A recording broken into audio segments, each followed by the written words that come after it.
Welcome back students. सो आज बहुत ही ज़्यादा इंपॉर्टेंट और बहुत ज़्यादा इंटरेस्टिंग चैप्टर आज स्टार्ट करेंगे स्टूडेंट्स।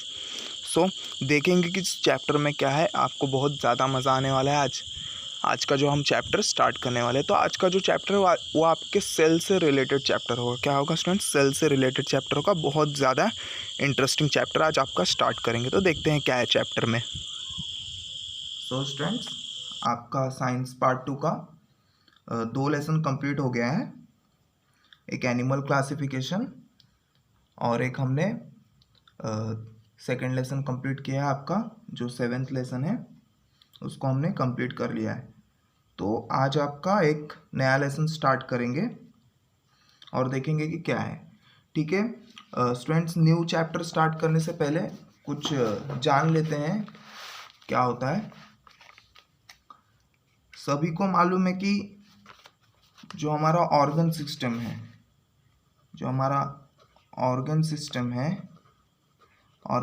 यानी जैसे कि आपका डाइजेस्टिव सिस्टम हो गया, एक्सक्रीटरी सिस्टम हो गया, ये सब क्या है? एक ऑर्गन सिस्टम है। बहुत सारे ऑर्गन से ये मिलके बनते हैं। तो ऑर्गन सिस्टम क्या होता है स्टूडेंट्स? बहुत सारे ऑर्गन्स से मिलके बनते हैं।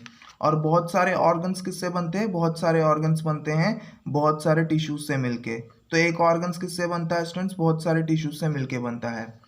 और जो ये टिश्यूज होते हैं वो कैसे बनते हैं? ये ग्रुप्स ऑफ सेल्स से बनते हैं। क्या होता है स्टूडेंट्स? ग्रुप्स ऑफ सेल्स से ये टिश्यूज बनते हैं। और ग्रुप ऑफ सेल्स किससे बनते हैं? ग्रुप ऑफ सेल्स बनते हैं सेल्स से। किससे बनते हैं स्टूडेंट्स? सेल्स से बनते हैं। तो सबसे छोटा यूनिट क्या है स्टूडेंट्स?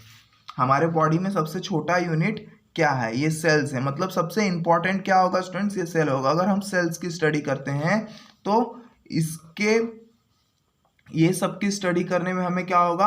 हमें इजी होगा स्टूडेंट्स। सो इसका मतलब क्या है कि हमें सेल्स के बारे में अच्छे से नॉलेज होना चाहिए, तब जाके हम क्या करेंगे? इनके ऊपर स्टडी कर पाएंगे स्टूडेंट्स। क्या कर पाएंगे? इनके मतलब आपको यहाँ से क्या समझ रहा है? कोई भी ऑर्गेनिज्म होगा उसका सबसे छोटा यूनिट क्या होगा स्टूडेंट्स? ये सेल्स होगा। क्या होगा स्टूडेंट्स? सेल होगा।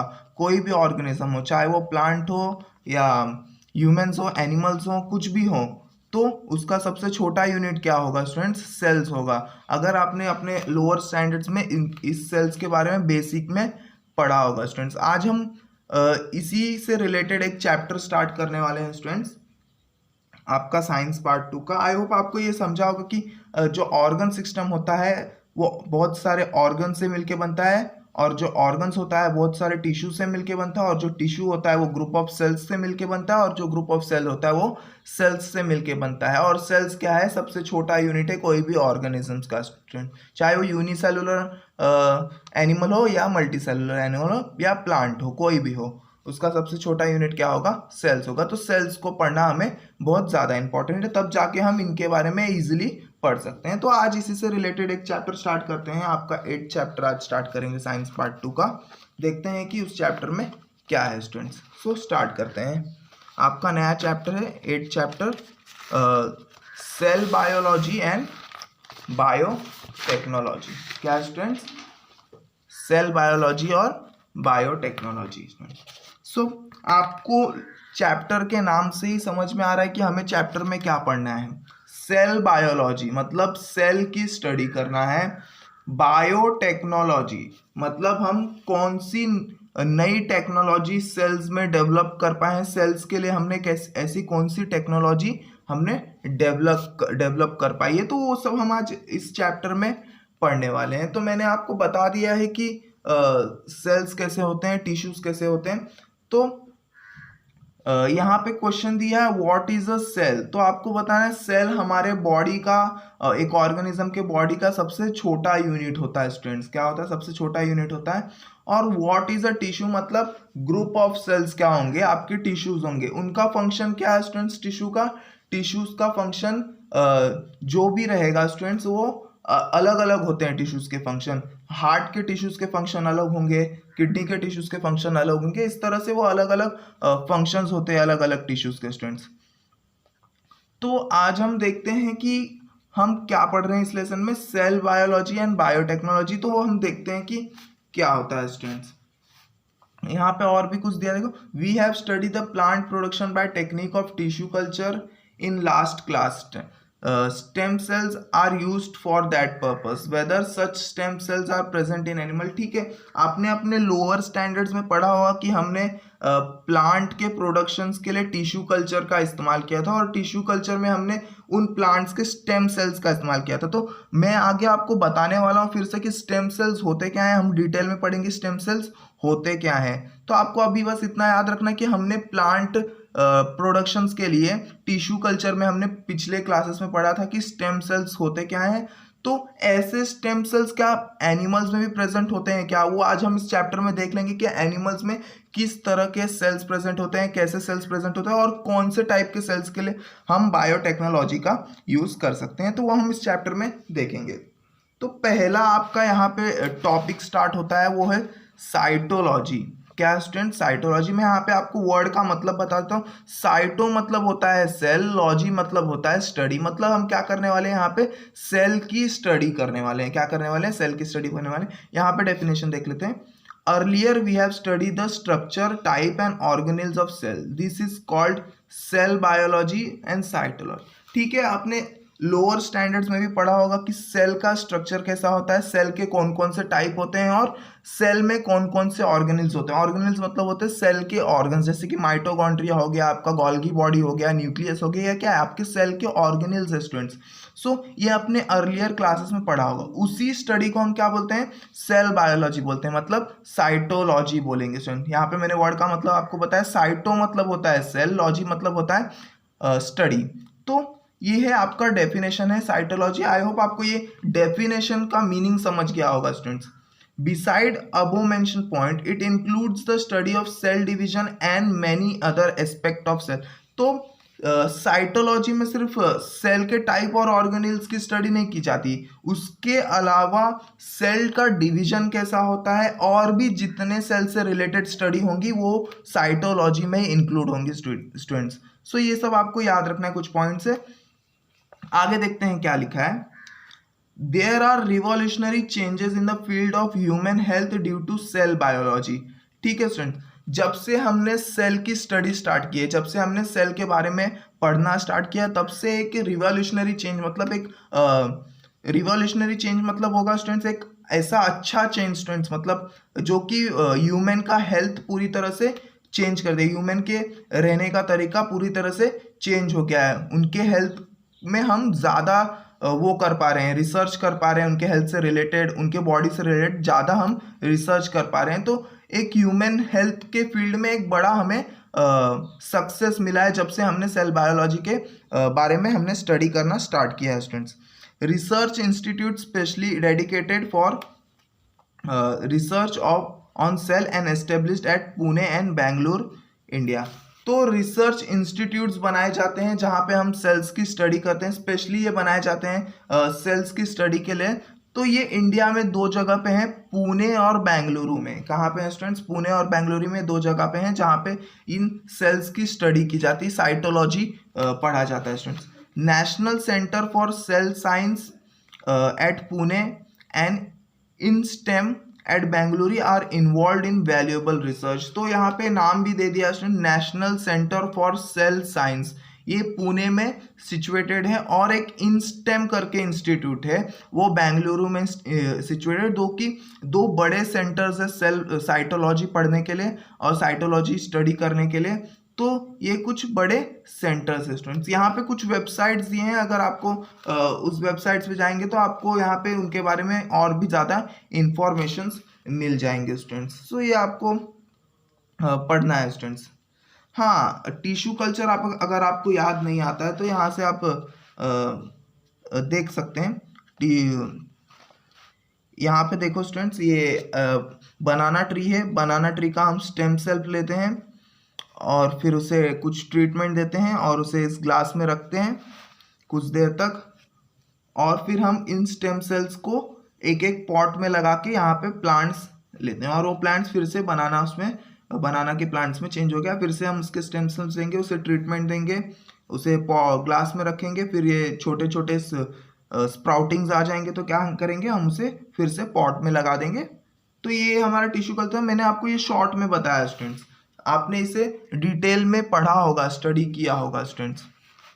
आगे देखते हैं, आगे आया यहाँ पे स्टेम सेल्स। देखते हैं कि स्टेम सेल्स का मतलब क्या होता है, क्या होगा स्टेम सेल्स का मतलब। This are special type of cells present in a body of multicellular organisms. ठीक है स्टूडेंट्स, यहाँ पे एक लाइन लिखा है स्टेम सेल्स कहाँ प्रेजेंट होता है, stem cells this are special types of cell, ये कुछ स्पेशल टाइप ऑफ सेल्स होते हैं जो कि मल्टी सेलुलर ऑर्गेनिजम्स में प्रेजेंट होते हैं। कहाँ प्रेजेंट होते हैं, मल्टी सेलुलर ऑर्गेनिजम्स में प्रेजेंट होते हैं। This cell give rise to all other types of cell present in the body of multicellular organisms. तो ये क्या है, स्टेम सेल्स एक टाइप से पेरेंट सेल है। क्या है स्टूडेंट्स, एक टाइप से पेरेंट सेल है जो कि हर टाइप के सेल्स को क्या करते हैं, हर टाइप ऑफ सेल्स को बनाते हैं, हर टाइप ऑफ सेल्स को प्रोड्यूस करते हैं मल्टी सेलुलर ऑर्गेनिजम्स के बॉडी में स्टूडेंट्स। मतलब सबसे पहले जो सेल्स होंगे वो क्या होंगे, हमारे स्टेम सेल्स होते हैं। उसके बाद धीरे धीरे सेल डिवीजन होता है और अलग अलग टाइप के सेल्स हमारे बॉडी में बनते जाते हैं student. Similarly this cells play an important role in wound healings. So यहाँ पे एक दिया है कि जो ये सेल्स होते हैं वो क्या होते हैं, वुंड हीलिंग, मतलब आपको कहीं पे चोट लग जाती है तो वहां पे वो हील करते हैं, तो इनका इंपॉर्टेंट रोल ये होता है स्टूडेंट्स। आगे देखते हैं क्या है। We had studied the stem cell of plant in previous class. Now we shall study the stem cells in animal, particularly in human beings. ठीक है स्टूडेंट्स, आपने जब पिछले क्लासेस में पढ़ा होगा प्लांट्स के स्टेम सेल्स के बारे में जिसे हम यूज करके नए नए प्लांट्स प्रोड्यूस कर रहे थे। अब हम पढ़ेंगे एनिमल्स के स्टेम सेल्स के बारे में, पर्टिकुलरली हम ह्यूमन बीइंग्स के स्टेम सेल्स के बारे में पढ़ेंगे, क्योंकि हम ह्यूमन बीइंग्स से तो हम ह्यूमन बीइंग्स के बारे में ज़्यादा पढ़ेंगे स्टूडेंट्स। सो देखते हैं कि क्या होता है stem cell. New organisms is formed from the zygote that is formed by union of male and female gamete. जैसे कि आपको पता ही है कि न्यू चाइल्ड कैसे फॉर्म होगा स्टूडेंट्स, जब फर्टिलाइजेशन होगा, जब क्या होगा, फर्टिलाइजेशन होगा और जाइगोट फॉर्म होगा। क्या होगा स्टूडेंट्स, जाइगोट फॉर्म होगा। मेल और फीमेल गैमेट जब फ्यूज होते हैं तो क्या होता है, फर्टिलाइजेशन होता है, जाइगोट फॉर्म होता है, तब एक क्या होता है, न्यू ऑर्गेनिज्म फॉर्म होता है। न्यू ऑर्गेनिज्म एक फॉर्म होगा, उसी टाइप का न्यू ऑर्गेनिज्म फॉर्म होगा। अगर ह्यूमन मेल और ह्यूमन फीमेल गैमेट फर्टिलाइज होकर जाइगोट फॉर्म करते हैं तो ह्यूमन ऑर्गेनिज्म फॉर्म होगा students. At the earlier stage of development, organism is in a form of a mass of cell. All the cells in that mass is almost alike. Those cells are called stem cells. ठीक है, यहाँ पे आपको फिर से समझना है students, stem cells होता क्या है। जब आप अर्लियर स्टेज में होते हैं, यानी आप जब एम्ब्रॉय में होते हैं, जब आप गर्भ में होते हैं, तब क्या होता है, आप अर्लियर स्टेज में फर्टिलाइजेशन के बाद ऐसे बॉल टाइप में बहुत सारे सेल्स क्या होते हैं, इसमें रहते हैं बहुत सारे सेल्स, जिसे हम ब्लास्टुला भी बोलते हैं। अगर आपने पिछले क्लासेस का आपको याद होगा तो ब्लास्टुला बोलते हैं। ऐसे मास ऑफ सेल्स बने रहते हैं, क्या रहते हैं, ऐसे मास ऑफ सेल्स बने रहते हैं अर्लियर स्टेज में, जब आपके ऑर्गन्स वगैरह कुछ नहीं फॉर्म हुए रहते हैं। तो ये सब सेल्स क्या रहते हैं, अलाइक है, मतलब ये सब अलग अलग टाइप, अलग अलग सेल्स है, पर ये क्या है, अलग अलग सेल्स हैं। ये अलग होगा, ये अलग होगा, ये सब कैसे होते हैं, अलाइक हैं, ये अलग अलग सेल्स हैं स्टूडेंट्स। और इन्हीं सेल्स को हम क्या बोलते हैं, स्टेम सेल्स बोलते हैं, क्योंकि यही वो सेल्स है जो स्टार्टिंग के सेल्स हैं। क्या है स्टूडेंट्स, यही वो सेल्स हैं जो स्टार्टिंग के सेल्स हैं, तो यही क्या होते हैं, यही होते हैं हमारे स्टेम सेल्स होते हैं। तो याद रखना है कि ये अलाइक होते हैं, मतलब इनका या तो शेप वगैरह चेंज हो गया या तो कुछ तो इनमें चेंजेस होंगे, ताकि ये एक दूसरे से डिफरेंट है स्टूडेंट्स, अलाइक बोल दिया है यहाँ पे। तो आपको ये याद रखना है कि स्टार्टिंग जब डेवलपमेंट हमारा स्टेज होता है तो वहाँ पे मास ऑफ सेल्स बनते हैं स्टूडेंट्स, और वो मास ऑफ सेल्स में सेल्स क्या होते हैं, अलाइक होते हैं, डिफरेंट रहते हैं, और उन्हीं सेल्स को हम क्या बोलते हैं, स्टेम सेल्स बोलते हैं स्टूडेंट्स। क्या बोलते हैं, स्टेम सेल्स बोलते हैं। तो आपको ये याद रखना है, ध्यान देना है आपको। आगे देखते हैं क्या है, during further development this cells form any type of cell, different type of tissues and perform different functions in the body. This is the differentiation of cells. ठीक है स्टूडेंट्स, इस लाइन को एक बार फिर से समझना इंपॉर्टेंट है स्टूडेंट्स। क्या है, During further development, these cells form any type of cell, different type of tissues and perform different function in the body. This is the differentiation. याद रखना है, differentiation of stems. ठीक है स्टूडेंट्स, फिर से आपको समझना है, जैसे जैसे डेवलपमेंट होते जाता है वैसे वैसे ये सेल्स क्या होंगे, ये सेल्स आपके ऑर्गन्स बनाते जाते हैं। क्या होते जाते हैं? ऑर्गन्स बनाते। अब कैसे ऑर्गन्स बनाते जाएंगे, कैसे वो ऑर्गन्स बनाते जाएंगे, तो देखते हैं कैसे। ये सेल्स क्या होंगे, ये सेल्स क्या करेंगे, अलग अलग डिफरेंट टाइप के सेल्स बनाएंगे। क्या करेंगे, ये स्टेम सेल्स रहेंगे, स्टार्टिंग के जो सेल्स हैं ये ओरिजिन सेल्स, पेरेंट सेल्स हैं जो स्टेम सेल्स हैं, वो क्या करेंगे, दूसरे नए नए टाइप के सेल्स बनाएंगे। क्या करेंगे, दूसरे नए नए टाइप के सेल्स बनाएंगे हमारे बॉडी में। और वो दूसरे नए नए टाइप के सेल्स क्या करेंगे, वो दूसरे टिश्यूज बनाएंगे। क्या करेंगे स्टूडेंट्स, वो सेल्स मिलके क्या करेंगे, टिश्यूज बनाएंगे।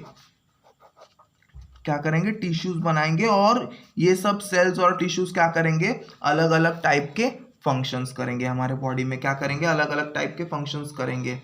तो इसी प्रोसेस को क्या बोलते हैं स्टूडेंट्स, जो ये हमारा स्टेम सेल्स है वो डिफरेंट डिफरेंट सेल्स में चेंज हो रहा है, इसी को हम क्या बोलते हैं, डिफरेंशिएशन ऑफ स्टेम सेल। मतलब वो डिफरेंशिएट हो रहा है स्टूडेंट्स, अलग अलग हो रहा है ना हमारा स्टेम सेल्स। क्या हो रहा है, ये स्टेम सेल्स क्या हो रहा है, अलग अलग हो रहा है, अलग अलग सेल्स में चेंज हो रहा है, अलग अलग टिश्यूज में चेंज हो रहा है, और अलग अलग डिफरेंट टाइप्स ऑफ फंक्शंस कर रहा है हमारे बॉडी में, हमारे डेवलपमेंट स्टेज में। जैसे जैसे हमारा बॉडी डेवलप होते जाता है एम्ब्रॉय में, वैसे वैसे ये सेल्स क्या होते जाते हैं, ये सेल्स डिफरेंशिएट होते जाते हैं, डिफरेंशिएट होकर डिवाइड होते जाते हैं, टिश्यूज फॉर्म करते जाते हैं। और ये टिश्यूज क्या करेंगे, जब ये टिश्यूज सेम फंक्शन करेंगे, सेम फंक्शन करेंगे तो क्या फॉर्म करेंगे, ये एक ऑर्गन फॉर्म करेंगे। क्या करेंगे स्टूडेंट्स, ये एक ऑर्गन फॉर्म करेंगे।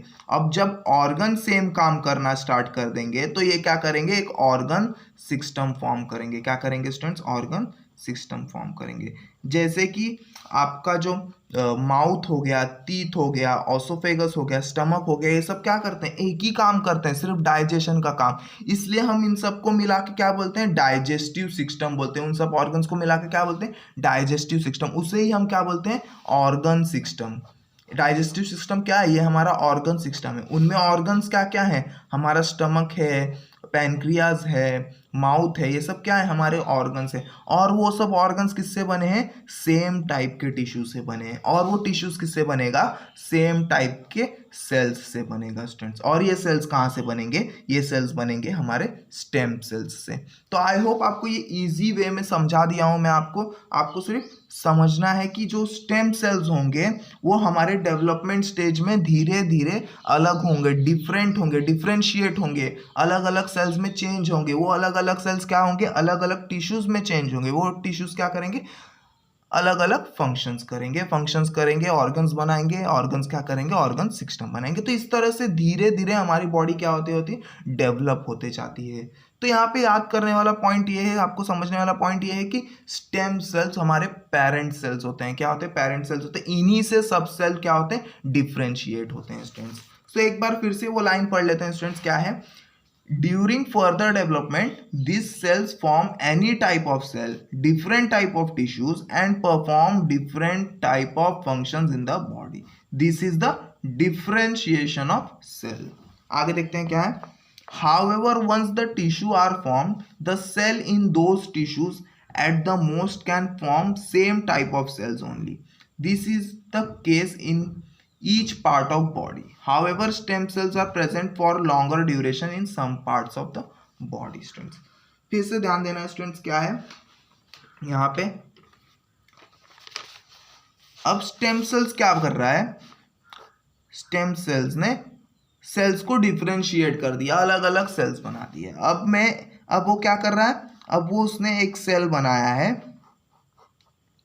एक सेल बना दिया है जो कि क्या कर रहा है, किडनी का टिश्यू बन रहा है, किडनी बनाने का वो टिश्यू बन रहा है। तो ये सब टिश्यू क्या करेंगे, सेम टाइप ऑफ वर्क करना स्टार्ट कर देंगे, सेम टाइप ऑफ वर्क करना स्टार्ट कर देंगे और अपने जैसे खुद, और ये क्या करेंगे, खुद जैसे सेल्स, खुद के जैसे सेल्स बनाना तैयार करेंगे, डिवीजन होके क्या करेंगे, खुद जैसे सेल्स बनाना स्टार्ट कर देंगे। तो ये सब डिवाइड होने लगेंगे, ये सब डिवाइड होके अपने जैसे सेल्स बनाना स्टार्ट करेंगे। स्टेम सेल्स ने इन्हें अलग कर दिया है, स्टेम सेल्स ने इन्हें डिफरेंशिएट कर लिया है। तो यहाँ पे ये दूसरे सेल्स बन गए, ये दूसरे सेल्स क्या करेंगे, खुद में डिवाइड होंगे और वो क्या करेंगे, सेम फंक्शन करेंगे। और सेल्स डिवाइड होंगे और टिश्यूज बनेंगे, और टिश्यूज बनेंगे तो क्या करेगा, ये एक किडनी फॉर्म कर लेगा, ये एक ऑर्गन फॉर्म कर लेगा, और फिर वो ऑर्गन क्या करेगा, हमारा वर्क करना स्टार्ट कर देगा बॉडी में। तो इस तरह से स्टेम सेल्स दूसरे सेल्स को गिव राइज करता है, दूसरे सेल्स को प्रोड्यूस करता है, और वो दूसरे सेल्स फिर डिवाइड होके टिश्यूज फॉर्म करते हैं, और टिश्यूज फॉर्म हो जाते हैं तो ऑर्गन फॉर्म होता है स्टूडेंट्स। यही यहाँ पे आपको लिखा गया है स्टूडेंट्स। आगे देखते हैं, stem cells are present in umbilical cord by which the foetus is joined to the uterus of the mother. ठीक है स्टूडेंट्स, क्या तो स्टेम सेल्स बॉडी में खत्म नहीं होते हैं, स्टेम सेल्स बहुत ज़्यादा टाइम तक हमारे बॉडी में, हमारे कुछ कुछ बॉडी पार्ट्स में रहते हैं। सभी स्टेम सेल्स चेंज नहीं होते हैं, कुछ स्टेम सेल्स हमारे बॉडी में रह जाते हैं स्टूडेंट्स। तो अम्बिलिकल कॉर्ड होता है स्टूडेंट्स, क्या होता है, अम्बिलिकल कॉर्ड होता है। फ्यूटस मतलब होता है स्टूडेंट्स बेबी, बेबी होता है फ्यूटस मतलब, जब वो एम्ब्रॉय में होता है ना मदर के, तब हम उसे फ्यूटस बोलते हैं, क्या बोलते हैं, हम उसे फ्यूटस बोलते हैं। तो जो बेबी होता है एम्ब्रॉय में, जो बेबी होता है एम्ब्रॉय में, वो क्या होता है, वो अम्बिलिकल कॉर्ड से क्या होता है, जॉइन होता है मदर से। कैसे जॉइन होता है, मदर से जॉइन होता है। तो उस अम्बिलिकल कॉर्ड में वो स्टेम सेल्स प्रेजेंट होते हैं, क्या होते हैं, उस अम्बिलिकल कॉर्ड में वो स्टेम सेल्स प्रेजेंट होते हैं। तो ये वाले स्टेम सेल्स नहीं चेंज होते हैं किसी भी ऑर्गन में, क्या होता है, क्योंकि ये बॉडी में नहीं है तो इन्हें कोई ज़रूरत नहीं है डिफरेंशिएट करने की, इसलिए ये स्टेम सेल्स नहीं चेंज होते हैं। तो अम्बिलिकल कॉर्ड आपको समझा, अम्बिलिकल कॉर्ड ही वो कॉर्ड है जहाँ से मदर से बेबी में न्यूट्रिशंस जाता है, क्या होता है, मदर से बेबी में न्यूट्रिशंस जाता है। तो ये जो अम्बिलिकल कॉर्ड होता है वो भी स्टेम सेल से बना होता है स्टूडेंट्स। आगे देखते हैं, stem cells are also present in blastocyst stage of embryonic development. Stem cells are present in red bone marrow and adipose connective tissue of adult human being. तो यहाँ पे फिर से देखो स्टूडेंट्स क्या होता है, यहाँ पे लिखा है stem cells are also present in blastocyst stage. तो ब्लास्टोसिस स्टेज क्या होता है, जब फर्टिलाइजेशन हो जाता है ना स्टूडेंट्स, सो एक मास ऑफ सेल बनता है, ऐसा बॉल टाइप एक मास ऑफ सेल बनता है जिसमें बहुत सारे सेल्स रहते हैं, ऐसे बहुत सारे सेल्स रहेंगे स्टूडेंट्स, जिसे हम क्या बोलते हैं, ब्लास्टोसिस्ट बोलते हैं। क्या बोलते हैं स्टूडेंट्स, ब्लास्टोसिस्ट बोलते हैं। तो ये से बहुत सारे टाइप के इसमें सेल्स रहेंगे स्टूडेंट्स, जिसे हम बोलेंगे ब्लास्टोसिस्ट। तो यही होता है आपका ब्लास्टोसिस्टिक स्टेज। तो इस स्टेज में भी जो सेल्स होंगे वो क्या होंगे, वो स्टेम सेल्स होंगे। क्या होंगे स्टूडेंट्स, वो स्टेम सेल्स होंगे। तो यही आपको बताया गया है कि स्टेम सेल्स ब्लास्टोसिस्ट स्टेज में भी हम रहते हैं स्टूडेंट्स। आगे देखते हैं क्या है, stem cells are present in red bone marrow and adipose connective tissues. तो यहाँ पे देखो क्या लिखा है, हमारे रेड बोन मैरो में भी प्रेजेंट होता है। बोन मैरो मैंने आपको बताया है क्या होता है, तो वहां पे भी वो प्रेजेंट होता है। बोन मैरो क्या होता है स्टूडेंट्स, अगर ये हमारा बोन है, अगर आप इसे कट करते हैं, इसे आप कट करेंगे तो यहाँ के जो सेल्स होंगे स्टूडेंट्स वो क्या होते हैं, वो भी हमारे स्टेम सेल्स। यहाँ के जो सेल्स होंगे वो क्या होंगे, हमारे स्टेम सेल्स होते हैं स्टूडेंट्स। सो ये होता है बोन मैरो। क्या होता है स्टूडेंट्स, ये होता है बोन मैरो। तो यहाँ पे भी वो स्टेम सेल्स हमें मिल जाएंगे। और यहाँ पे एक बात लिखा है, एडिपोज टिश्यूज में मिलेंगे। क्या लिखेंगे, एडिपोज कनेक्टिव टिश्यूज में मिलेंगे। अब एडिपोज कनेक्टिव टिश्यूज होते क्या हैं, क्या होते हैं, तो एडिपोज कनेक्टिव टिश्यूज मतलब होता है स्टूडेंट्स ऐसे टिश्यूज होते हैं जिनका जो क्या करते हैं, जो है फैट्स को, जो एनर्जी को क्या करते हैं, फैट्स के फॉर्म में स्टोर करके रखते हैं। हमारे बॉडी को क्या करते हैं, फैट्स के फॉर्म में उसे स्टोर करके रखते हैं। और ये एडिपोज टिश्यू एक टाइप से हमारे बॉडी को इंसुलेट भी करते हैं, एक टाइप से हमें वेंटिलेटेड टेम्परेचर में भी रखते हैं, मतलब एक मेंटेन्ड टेम्परेचर में भी रखते हैं और हमें इंसुलेशंस का, हमारे बॉडी को इंसुलेट भी करते हैं, हमारे इनर बॉडी पार्ट्स को क्या करते हैं, इंसुलेट भी करते हैं। कैसे इंसुलेट करते हैं? क्योंकि ये एनर्जी को फैट के फॉर्म में स्टोर कर लेते हैं। एडिपोज टिश्यू क्या करते हैं, एनर्जी को फैट के फॉर्म में स्टोर करके रखते हैं। तो ये एडिपोज टिश्यूज में भी हमें क्या करेंगे, स्टेम सेल्स मिल जाएंगे। क्या करें, क्या होगा स्टूडेंट्स, आपको याद रखना है कि रेड बोन मैरो में भी हमें स्टेम सेल्स मिल जाएंगे और एडिपोज कनेक्टिव टिश्यूज में भी हमें स्टेम सेल्स मिल जाएंगे एक अडल्ट बॉडी में। स्टूडेंट्स क्या, स्टूडेंट्स अडल्ट बॉडी में हमें ये सब स्टेम सेल्स यहाँ पे मिल सकते हैं स्टूडेंट्स, तो आपको ये ध्यान देना है। It has become possible to produce different type of tissue and the degenerated part of any organ with the help of stem cells. ठीक है स्टूडेंट्स, अब हमने सेल की जब स्टडी स्टार्ट कर दी स्टूडेंट्स, सो हमें पता चल रहा है कि स्टेम सेल्स का इम्पोर्टेंस क्या है, किस तरह से हम स्टेम सेल्स को हमारे मेडिकल साइंस में, हमारे बायोलॉजिकल साइंस में हम इसे यूज़ कर सकते हैं। तो हमें स्टडी के बाद ये पता चला है कि जो हमारे स्टेम सेल्स होते हैं वो बहुत यूज़फुल होते हैं। क्या होता है स्टूडेंट्स, हमारे जो स्टेम सेल्स हैं वो बहुत यूज़फुल हैं। हम अपने स्टेम सेल्स को, जो कि पेरेंट सेल्स हैं, उसे यूज़ करके हम कोई भी डीजनरेटेड ऑर्गन है स्टूडेंट्स, कोई भी जो ऑर्गन हम जनरेट नहीं कर सकते हैं, हम इस स्टेम सेल से बनाएंगे स्टूडेंट्स। क्या करेंगे, हम उस स्टेम सेल से बनाएंगे। जैसे कि हमने स्टेम सेल्स को क्या किया, हमने इस फ्यूटस के स्टेम सेल को स्टोर कर लिया है। क्या कर लिया, हमने इस फ्यूटस के अम्बिलिकल कॉर्ड को स्टोर कर लिया। अम्बिलिकल कॉर्ड में क्या है स्टूडेंट्स, स्टेम सेल्स होने वाले हैं, तो हमने उस अम्बिलिकल कॉर्ड को स्टोर करके रख लिया है स्टूडेंट्स। अब इन फ्यूचर जब उस फ्यूटस को कोई प्रॉब्लम होती है, समझ लो उसकी किडनी ही फेल हो जाती है, क्या होती है, उसके किडनी में कुछ प्रॉब्लम होने लगती है, तो अब क्या होगा, अब डॉक्टर ने उस स्टेम सेल को क्या किया है, स्टोर करके रख लिया है। तो हम क्या करेंगे, उस स्टेम सेल्स को क्या करेंगे, उस स्टेम सेल्स को निकालेंगे और क्या करेंगे, उससे एक ऑर्गन फॉर्म करेंगे। क्या करेंगे, ऑर्गन फॉर्म करेंगे। वो किडनी को क्या करेंगे, एक नए किडनी को हम फॉर्म करेंगे स्टूडेंट्स। क्या करेंगे, एक नए किडनी को फॉर्म करेंगे और वो किडनी हम उस बेबी में फिर से लगा देंगे। तो इस तरह से हम स्टेम सेल से एक नया ऑर्गन भी बना सकते हैं। क्या कर सकते हैं, नया ऑर्गन भी हम फॉर्म कर सकते हैं। इसके ऊपर रिसर्चेस और चालू है स्टूडेंट्स। इससे फ़ायदा ये होगा कि हमें बाहर से किडनीज खरीदने की ज़रूरत नहीं होगी और ना ही हमें इतना चेकअप करना पड़ेगा कि किडनी ये बॉडी एक्सेप्ट करेगी कि नहीं, क्योंकि ये इसी बॉडी का अम्बिलिकल कॉर्ड था, इसी बॉडी का स्टेम सेल से ये किडनी बना है। मतलब ये बॉडी 100% इस किडनी को क्या करेगी, एक्सेप्ट कर लेगी स्टूडेंट्स। सो इस तरह से हम क्या कर सकते हैं, स्टेम सेल्स का यूज करके बॉडी ऑर्गन्स भी हम बना सकते हैं स्टूडेंट्स। और दूसरे डिफरेंट टाइप ऑफ टिश्यूज भी हम फॉर्म कर सकते हैं स्टूडेंट्स। तो एक बार फिर से ये इंपॉर्टेंट लाइन आपको पढ़ना है, इट हैज बिकम पॉसिबल, ये पॉसिबल हो चुका है students, to produce different type of tissues and the degenerated part of any organ with the help of this cells. क्या लिखा है students, degenerated part of any organ, किसी भी organ को हम क्या कर सकते हैं, प्रोड्यूस कर सकते हैं with the help of the stem cells.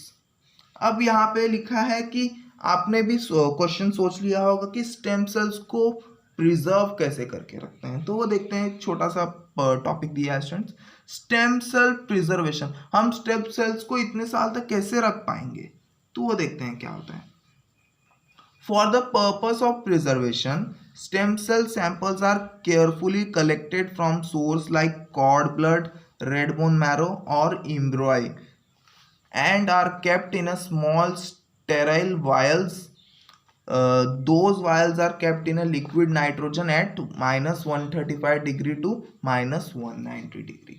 So students, ये कहाँ से निकाले जाते हैं, ये कॉर्ड ब्लड से निकाले जाते हैं, जो कि कॉर्ड्स में, आपके स्पाइनल कॉर्ड्स वगैरह में, अम्बिलिकल कॉर्ड्स में जो भी आपके ये ब्लड फ्लो होता है, उसमें से हम स्टेम सेल्स निकाल देंगे।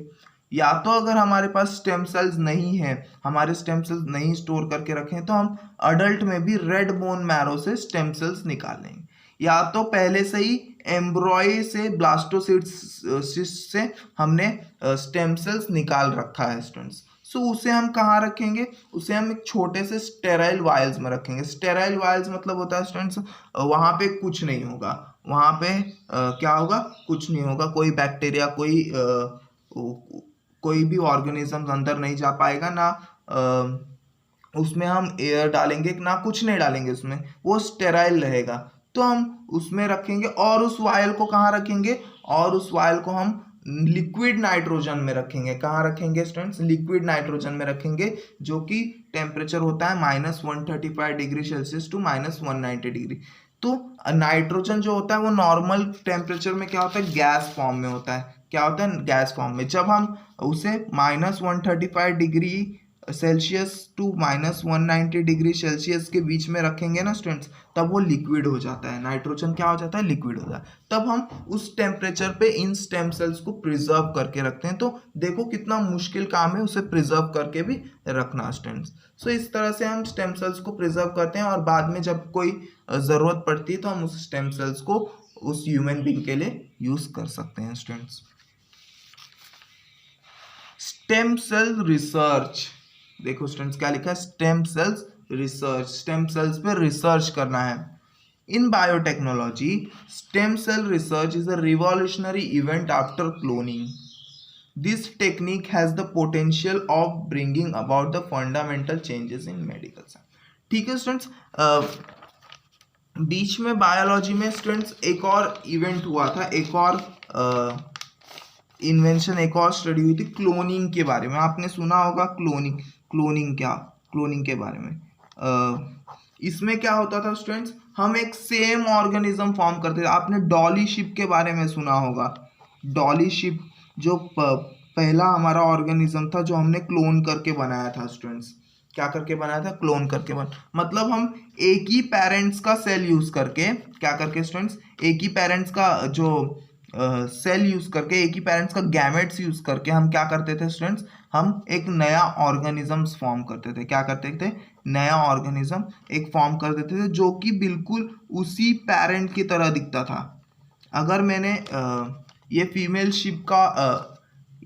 शिप का मैंने एक सेल लिया है और उससे मैं एक पूरा ऑर्गेनिज्म फॉर्म करूं, मतलब यहाँ पे हमें फर्टिलाइजेशन करने की ज़रूरत नहीं पड़ती थी, जाइगोट फॉर्म करने की ज़रूरत नहीं पड़ती थी। मैं एक सेल्स के वजह से पूरा एक ऑर्गेनिज्म ही बना देते हैं स्टूडेंट्स। क्या करूँगा, पूरा एक ऑर्गेनिज्म ही बना दूंगा। तो डॉली शिप था वो, आपने सुना होगा कि डॉली शिप हमने क्लोनिंग से बनाया था स्टूडेंट्स। तो क्लोनिंग के बाद ये तो एक बड़ी सक्सेसफुल थी हमारे बायोलॉजिकल हिस्ट्री में। तो क्लोनिंग के बाद जो सबसे बड़ा इवेंट हुआ था वो था स्टेम सेल्स का स्टूडेंट्स। क्या था, स्टेम सेल्स का इंपॉर्टेंस, स्टेम सेल्स की स्टडी सबसे बड़ी रिसर्च थी क्लोनिंग के बाद की।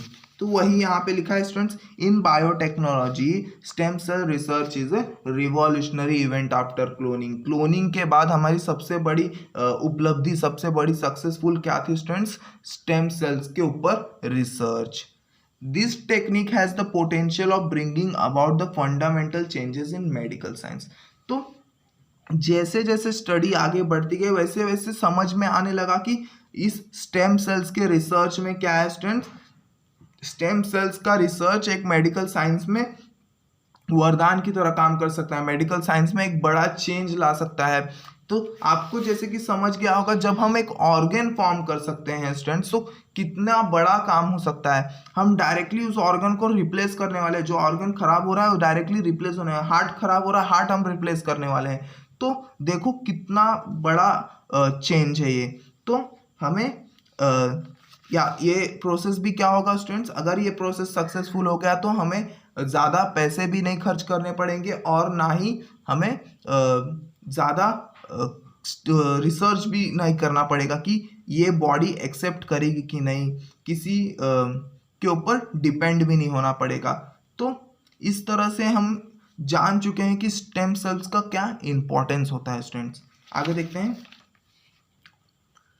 Depending upon source stem cells are of two type as embryonic stem cells and adult stem cells. तो यहाँ पे लिखा है डिपेंडिंग अपॉन द सोर्स, मतलब सोर्स मतलब वो कहाँ से बने हैं। क्या स्टूडेंट्स, कहाँ से बने उस हिसाब से दो टाइप में स्टेम सेल्स डिवाइडेड हैं। क्या है? Embryonic stem cells and adult stem sales. क्या है स्टूडेंट्स? एम्ब्रियोनिक स्टेम सेल्स और अडल्ट स्टेम सेल्स, दोनों को एक एक करके देखेंगे क्या है। एम्ब्रियोनिक स्टेम सेल्स पहले देखते हैं क्या है। Division of zygote starts and thereby it is converted into embryo. Cells of embryo undergo repeated mitotic division students. ठीक है स्टूडेंट्स, अब क्या होता है, फर्टिलाइजेशन जब हो जाता है, मतलब मेल और फीमेल गैमेट क्या होता है, जब फीमेल और मेल गैमेट जब मिलते हैं तो क्या होता है, फर्टिलाइजेशन होता है। फर्टिलाइजेशन होगा, फर्टिलाइजेशन के बाद क्या होता है, जाइगोट फॉर्म होने लगता है। जाइगोट फॉर्म होने, जाइगोट क्या करता है, धीरे धीरे डिवाइड होके क्या करता है, सेल्स में चेंज होने लगता है। क्या होने लगता है, धीरे धीरे वो डिवीजन स्टार्ट कर देता है स्टूडेंट्स। डिवीजन स्टार्ट करके वो क्या फॉर्म करता है, एम्ब्रॉय फॉर्म करता है। क्या फॉर्म करता है स्टूडेंट्स, एम्ब्रॉय फॉर्म करता है। एम्ब्रॉय आपको समझना है क्या होता है, अगर ये जाइगोट है तो ये क्या करेगा, धीरे धीरे एम्ब्रॉय फॉर्म करेगा। ऐसा धीरे धीरे या तो बिग होते जाता है ये एम्ब्रॉय, गर्भ बोलते हैं हिंदी में, क्या बोलते हैं, गर्भ, गर्भ बोलते हैं ना स्टूडेंट्स। सो ऐसा वो एम्ब्रॉय फॉर्म करता है, ऐसा स्ट्रक्चर फॉर्म करता है एक बड़ा, और उसमें हमारा फ्यूटस आने लगता है। उसमें हमारे उसमें से सेल्स बनने लगते हैं अंदर ही अंदर। तो इस तरह से क्या करता है, वो एम्ब्रॉय फॉर्म करता है। और फिर यही सेल्स क्या करते हैं, माइटोटिक डिवीजन करके डेवलपमेंट स्टार्ट करते हैं। क्या करते हैं, माइटोटिक डिवीजन कर करके क्या करते हैं, अंदर वो डेवलपमेंट स्टार्ट करते हैं students. Cell differentiation starts after 14 day of conception. So conception मतलब क्या होता है स्टूडेंट्स, कंसेप्शन मतलब होता है जब आपका जाइगोट फॉर्म हो जाता है स्टूडेंट्स। क्या होता है, जब आपका जाइगोट फॉर्म हो जाता है तो उसके 14 डेज बाद क्या होता है स्टूडेंट्स, उसके 14। कंसेप्शन मतलब होता है स्टूडेंट्स फॉर्मेशन ऑफ एम्ब्रॉय। क्या होता है स्टूडेंट्स, फॉर्मेशन ऑफ एम्ब्रॉय। जब जाइगोट अपने डेवलपमेंटल स्टेज में होता है, जब वो एम्ब्रॉय फॉर्म कर रहा होता है, उसे हम कंसेप्शन बोलते हैं स्टूडेंट्स। सो जब 14 डेज ऑफ कंसेप्शन, कंसेप्शन के 14 डेज बाद क्या होता है, सेल डिफरेंशिएशन स्टार्ट होता है। जो हमारे स्टेम सेल्स हैं वो क्या करने लगते हैं, दूसरे सेल्स को क्या करने लगते हैं, बनाने लगते हैं। मतलब मैंने आपको पहले बोला था डिफरेंशिएशन ऑफ स्टेम सेल्स क्या होते हैं। डिफरेंशिएशन ऑफ स्टेम सेल मतलब वो अलग अलग दूसरे टाइप के सेल्स को क्या करेंगे, डेवलप करेंगे। तो cell differentiation 14 days after conception start होता है। कंसेप्शन मैंने आपको बता दिया क्या होता है, एम्ब्रॉय में चेंज होना। जाइगोट क्या होता है, एम्ब्रॉय में चेंज होता है, उसी डेवलपमेंटल स्टेज को हम क्या बोलते हैं, कंसेप्शन बोलते हैं students. Cells of different organ like osteocytes, hepatocytes and neurons are form due to differentiation. तो ये किस किस टाइप के सेल्स में चेंज होते हैं, जैसे कि बोन सेल्स जिसे हम बोलते हैं ऑस्टियोसाइट्स। क्या बोलते हैं, ऑस्टियो मतलब होता है स्टूडेंट्स बोन, साइट मतलब होता है सेल्स, मतलब बोन सेल्स। ऑस्टियोसाइट्स में कुछ सेल्स चेंज हो जाते हैं। हेपेटोसाइट्स मतलब होता है लीवर सेल्स, हेपेटो मतलब होता है लीवर और साइट्स मतलब होता है चेंज। तो कुछ सेल्स हेपेटोसाइट्स में चेंज हो, कुछ सेल्स न्यूरॉन बना लेते हैं। तो इस तरह से अलग अलग सेल्स बनते जाते हैं, अलग अलग सेल्स डिफरेंशिएट होते जाते हैं हमारे स्टेम सेल्स से student. Embryonic cell before differentiation are called as embryonic stem cells. So आपको यह ध्यान देना है, ये सब चेंज होने डिफरेंशिएशन के पहले स्टूडेंट्स क्या होता है, स्टूडेंट्स डिफरेंशिएशन के पहले इन सेल्स को क्या बोला जाता है, एम्ब्रियोनिक स्टेम सेल्स बोला जाता है। क्या बोला जाता है, एम्ब्रियोनिक स्टेम सेल्स। याद रखना डिफरेंशिएशन के पहले इन्हें क्या बोला जाता है, एम्ब्रियोनिक स्टेम सेल्स बोला जाता है। 220 different type of cells in human body are formed from single type of cells that is embryonic stem cells। तो एक ही टाइप ऑफ सेल से, मतलब एक ही टाइप ऑफ स्टेम सेल्स से 220 डिफरेंट टाइप ऑफ सेल्स बनते हैं ह्यूमन बॉडी में। क्या बनते हैं, 220 मतलब 220 डिफरेंट टाइप ऑफ सेल्स बनते हैं हमारे ह्यूमन बॉडी में। जैसे कि ये तो तीन ही टाइप मैंने इसमें लिखा है, ऑस्टियोसाइट्स, हेपेटोसाइट्स और न्यूरॉन, ये तो तीन टाइप है सेल्स के। ऐसे 220 टाइप ऑफ सेल्स होंगे हमारे बॉडी में जो कि एक ही टाइप ऑफ सेल से बनेंगे, जो कि एम्ब्रियोनिक स्टेम सेल्स की वजह से बनेंगे। 10 Stem cells are primary type of undifferentiated cell with self-multiplying ability and they are parent cells of all type of human cells.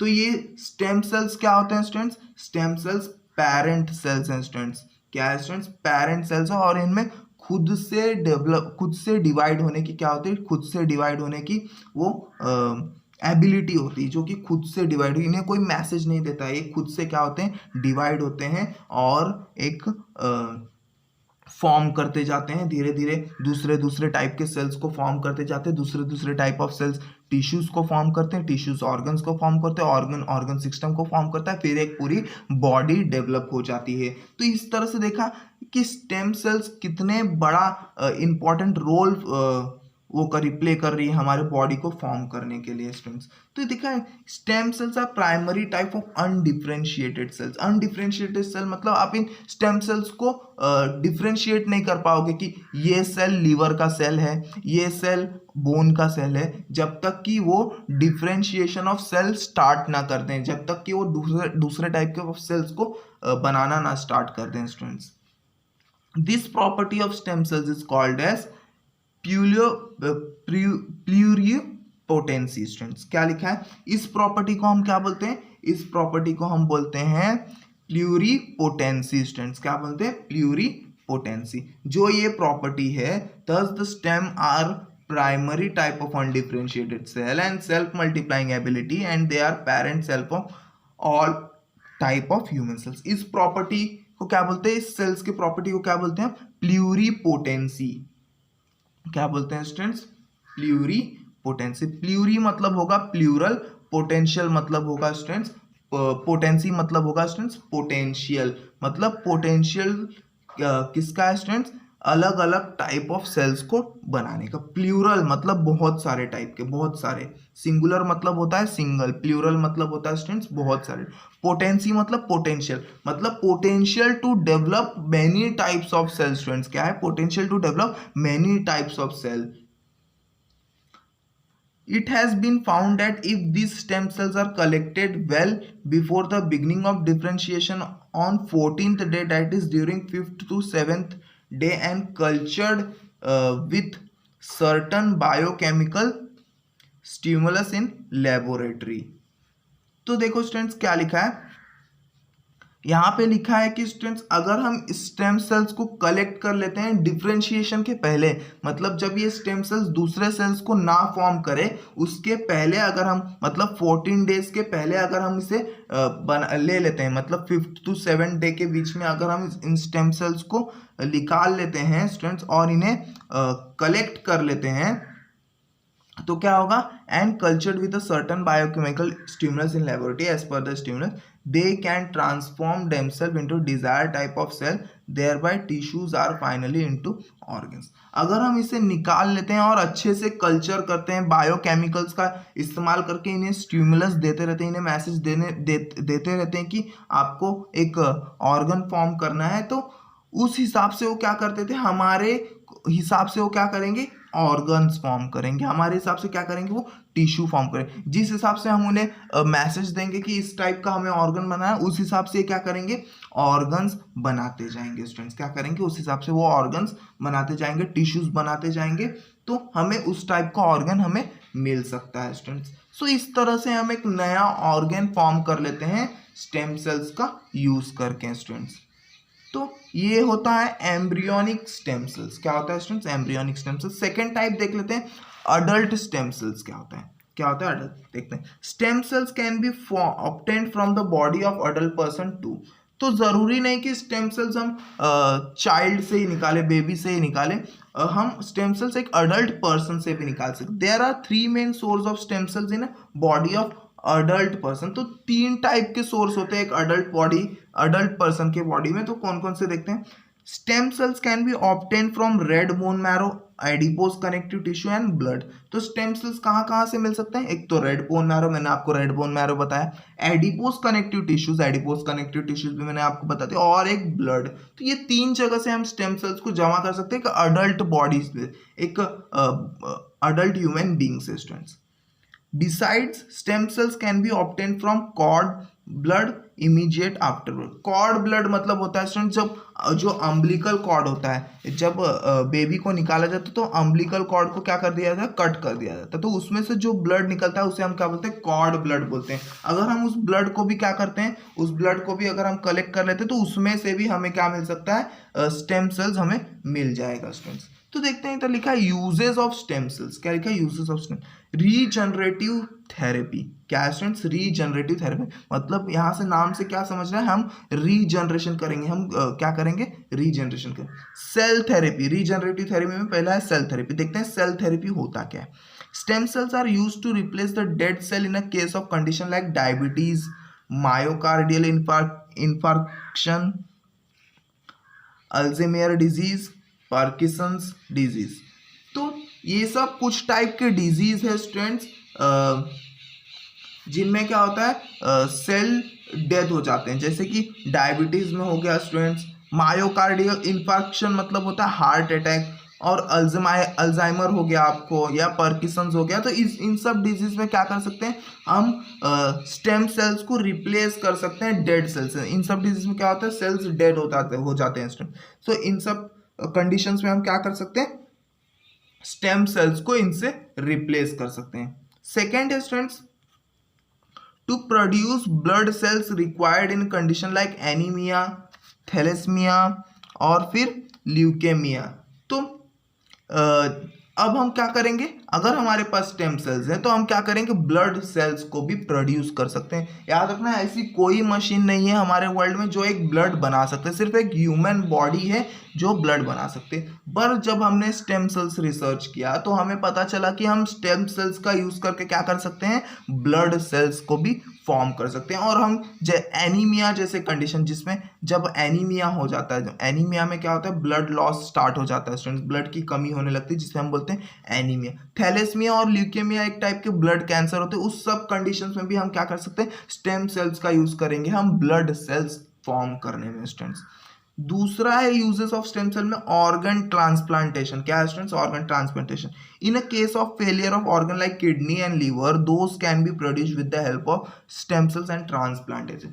Organ transplantation मतलब होता है स्टूडेंट्स, हम एक ऑर्गेन्स को निकालेंगे और उसे रिप्लेस करेंगे स्टूडेंट्स। अगर हम हमारा किडनी खराब है तो हम किडनी को रिप्लेस करेंगे, जिसे हम बोलते हैं ऑर्गन ट्रांसप्लांटेशन। तो जैसे आपकी किडनी या लीवर आपका फेल हो जाता है तो हम स्टेम सेल्स का यूज करेंगे और एक ऑर्गन बनाएंगे और उस ऑर्गन को हम रिप्लेस कर देंगे स्टूडेंट्स। तो सिंपल, आपको जब पूछा जाएगा यूजेस ऑफ स्टेम सेल तो आपको ये दो लिख देने हैं कि रीजनरेटिव थेरेपी और ऑर्गन ट्रांसप्लांटेशन। ये आपको 3 मार्क्स तक के लिए पूछ सकता है स्टूडेंट्स। क्या कहते हैं, 3 मार्क्स के लिए आपको पूछ सकता है। और आपको पूछ सकता है 2 टाइप्स ऑफ स्टेम सेल्स बताओ। तो ये सब आपको याद रखना है, ध्यान देना है कि क्या होता है स्टेम सेल्स और क्या क्या इसके यूजेस हैं।